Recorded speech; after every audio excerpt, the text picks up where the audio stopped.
Hello there, welcome back. I'm just doing a little book review today of a book called The Pig That Wants to Be Eaten by an author called Julian Baggini.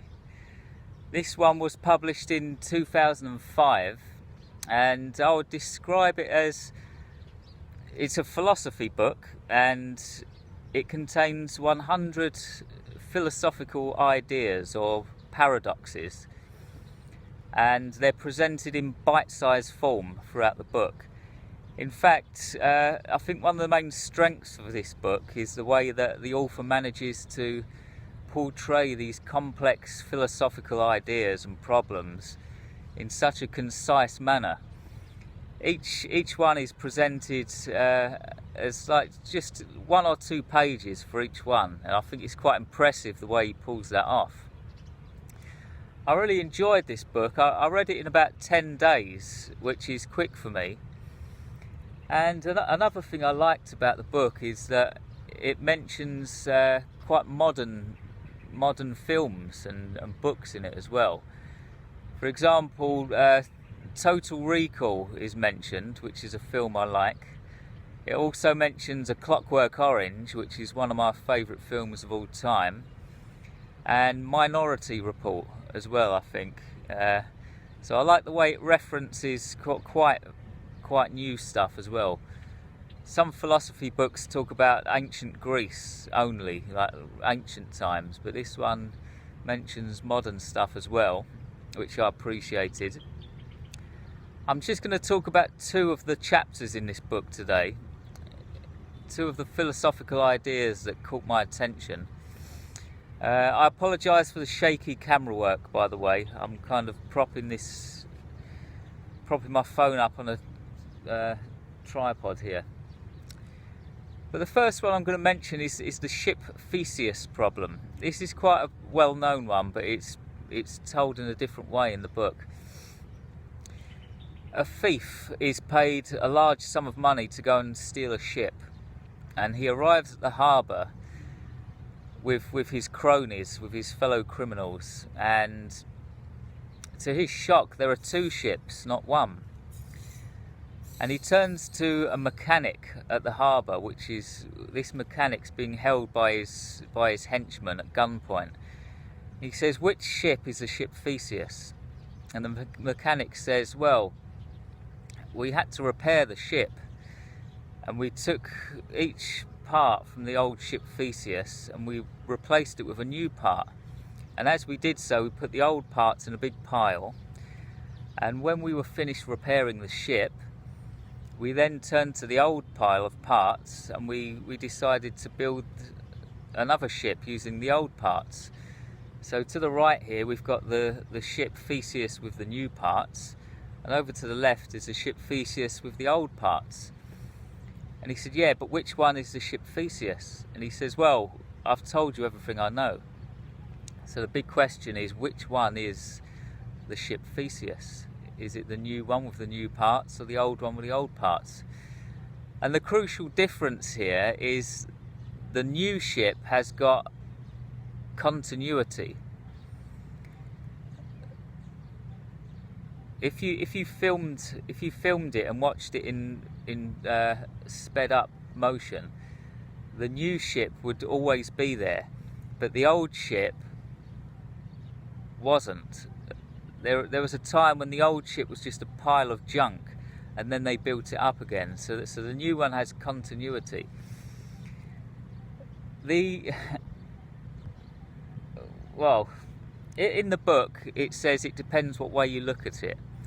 If you were a police officer and you were investigating a crime and you had to take fingerprints or look for fingerprints and look for DNA evidence, you would obviously conclude that the old ship was the Ship Theseus, because that's where the fingerprints would be. If you were a historian or a museum curator and you wanted to display the Ship Theseus, you would also go for the old one. But if it was an ownership debate, if you were a businessman and you just bought the ship, you would obviously go for the new one, wouldn't you? Because that would be worth more money. So it depends what way you look at it. But this has quite disturbing implications for us as human beings, because like ships, human beings are also made of separate parts, and as the years go by, our parts get replaced. We might have an organ transplant and our cells renew themselves every few days or every few weeks. Our ideas change, our philosophies change. So that means there's no clear answer as to whether we're the same human beings we were years ago, or whether we're completely different people. It's quite a disturbing thought, really. So that's the Ship Theseus paradox. I'm also going to talk about something that I call the multiculturalism paradox. In the book it's called the Poppadom paradox, but it's easier if I call it the multiculturalism paradox. Before I start this one, I just want to make it clear I'm not putting my personal views forward here as to multiculturalism. I'm not going to start a big angry debate here. I'm just going to talk about a paradox that is present with the idea of multiculturalism, okay? So it goes like this. In a nutshell, multiculturalism only works if cultures stay separate. The basic idea of multiculturalism is that you like to enjoy many different cultures, and you should value all cultures equally, not just your own one.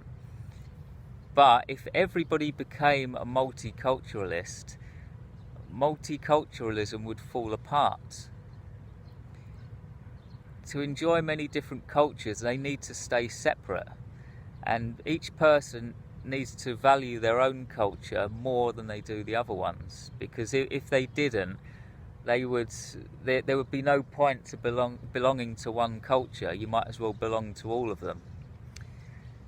So you can sum this up in a paradoxical phrase. To have diversity, you need division. Think about being in a zoo.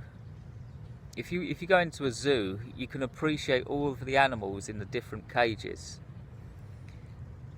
If you want to appreciate multiculturalism, you can appreciate them only if they're in their separate cages.